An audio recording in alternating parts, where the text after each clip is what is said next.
वाली लोगों को खत्म करने की बात आपके मुंह में शोभा नहीं देती। मैं पूछना चाहता हूँ वो कौन लोग हैं जो टीएमसी सरकार के इशारों पर करोड़ों लोगों को खत्म कर देंगे। धमकाने डराने की इस राजनीति को टीएमसी ने इसे अपना हथियार बना लिया। चुनाव में वोटरों को धमकी, सरकार की नीतियों के आलोचकों को धमकी, मीडिया को धमकी, विपक्ष को धमकी। ये बंगाल में खौफ का कैसा माहौल बनाकर रखना चाहते हैं ये पूरे देश को जानना चाहिए। ये लोग कहते हैं तृणमूल को जिसका वोट नहीं, टीएमसी को जिसका वोट नहीं तो वो बंगाली नहीं, तृणमूल को वोट नहीं तो सरकार योजना का उसे लाभ नहीं, तृणमूल को वोट नहीं तो घरों में बिजली पानी नहीं, टीएमसी सिंडिकेट के जरिए नहीं जाओगे तो कोई सप्लाई नहीं। लेकिन साथियों मैं टीएमसी को याद दिलाना चाहता हूं टीएमसी की गुंडागर्दी के दिन अब खत्म होने जा रहे हैं। टीएमसी सरकार के जाने का काउंटडाउन शुरू हो चुका है। यहां बंगाल में बीजेपी सरकार बनने के बाद एक तरफ हम सबका साथ सबका विकास ये मंत्र लेकर चलेंगे और दूसरी तरफ सबका हिसाब लिया जाएगा। टीएमसी को वो गुंडों, ये टीएमसी के वो गुंडे जो आपको डराते हैं, बीजेपी सरकार में उनके डर भरे दिन शुरू होना तय है। बीजेपी सरकार में खौफ हर अपराधी को होगा, खौफ हर घुसपैठियों को होगा, खौफ तुष्टीकरण की राजनीति करने वालों को होगा, क्योंकि कानून अपना काम करेगा, कानून का राज आएगा।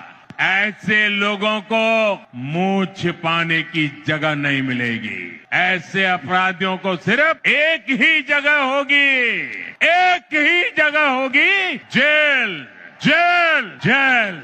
साथियों बंगाल की निर्मम सरकार में आज सबसे ज्यादा प्रताड़ित यहाँ का दलित, आदिवासी और हमारे गरीब भाई बहन है। आदिवासी समाज के साथ कैसा अन्याय होता है ये किसी से छिपा नहीं है, लेकिन अब तो टीएमसी सरकार इन्होंने सभी सीमाएं लांघ दी है। आप देखिए अभी कुछ दिन पहले हमारे देश की महामहिम राष्ट्रपति आदिवासी समाज की बेटी आदरणीय द्रौपदी मुर्मू जी बंगाल आई। उन्हें संथाल आदिवासी परंपरा के पावन उत्सव में शामिल होना था, लेकिन अहंकार में डूबी इस निर्मम सरकार ने न केवल उस कार्यक्रम का बहिष्कार किया बल्कि उसे पूरी तरह बदइंतजामी के हवाले कर दिया। क्योंकि एक आदिवासी बेटी इतने बड़े पद पर है,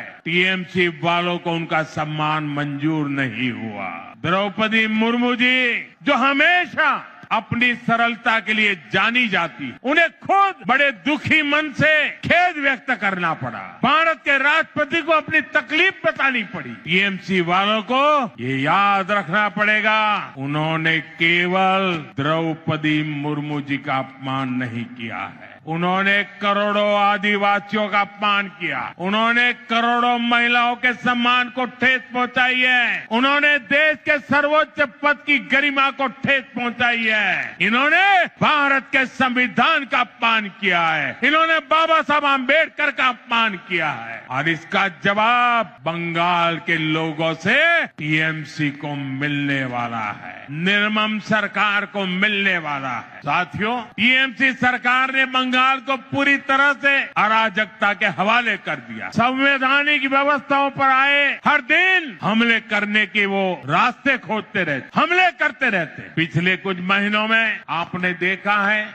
जब भी चुनाव आयोग निष्पक्ष चुनाव सुनिश्चित करने के लिए कदम उठाता है, मतदाता सूची की शुद्धि की कोशिश करता है, तब टीएमसी उसके खिलाफ हमला करने लगती है। जो संस्था स्वतंत्र और निष्पक्ष चुनाव कराने के लिए जिम्मेदार है उसी की विश्वसनीयता पर सवाल खड़े किए जाते हैं। ऐसा ही व्यवहार देश की सेना को लेकर दिखाई देता है। जब 2019 में भारतीय वायुसेना ने बालाकोट में आतंकवादी ठिकानों ठिकानों पर निर्णायक कार्रवाई की, तब टीएमसी ने देश की वायुसेना से कार्रवाई का सबूत मांगा। साथियों, यहाँ राज्य सरकार पुलिस को स्वतंत्र रूप से जांच करने नहीं देती। जब राष्ट्रीय एजेंसियां टीएमसी सरकार के भ्रष्टाचार या गंभीर अपराधों की जांच करना चाहती हैं, तो उन्हें भी रोकने की कोशिश होती। अब जरा सोचिए, न्याय के लिए लोग आखिर कहां जाएंगे? साथियों, तृणमूल वाले यही अराजकता दिल्ली तक फैलाने की कोशिश करते हैं। आपने संसद में भी देखा है, सदन के भीतर कैसे कागज फाड़े जाते हैं, कैसे बहस को रोका जाता है, कैसे सदन की कार्यवाही को बाधित किया जाता है। देश टीएमसी की शर्मनाक हरकतें देखकर हैरान होता है। साथियों,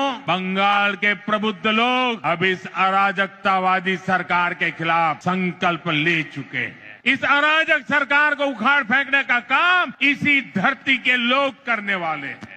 साथियों, आज यहाँ जो जनसैलाब उमड़ा है, ये पश्चिम बंगाल की जागती हुई चेतना है। ये उस बदलाव की आहट है जिसका इंतजार वर्षों से किया जा रहा। पश्चिम बंगाल में दार्जिलिंग की पहाड़ियों से लेकर सुंदरबन के द्वीपों तक, उत्तर बंगाल के चाय बागानों से लेकर कोलकाता की गलियों तक, आज हर जगह पर एक ही चर्चा है, बदलाव चाहिए। और ये बदलाव अब होकर रहेगा। साथियों, बंगाल की आत्मा कभी हार मानने वाली नहीं है। बंगाल का नौजवान कभी हार मानने वाला नहीं है। बंगाल की बेटियां कभी हार मानने वाली नहीं है। बंगाल का किसान कभी हार मानने वाला नहीं है। जब जब इस भूमि के सामने चुनौतियां आई है, तब तब यहाँ की जनता ने साहस के साथ उनका सामना किया। गुरुदेव रविन्द्रनाथ ठाकुर ने भी हमें संदेश दिया है। उन्होंने कहा था, विपदे मोरे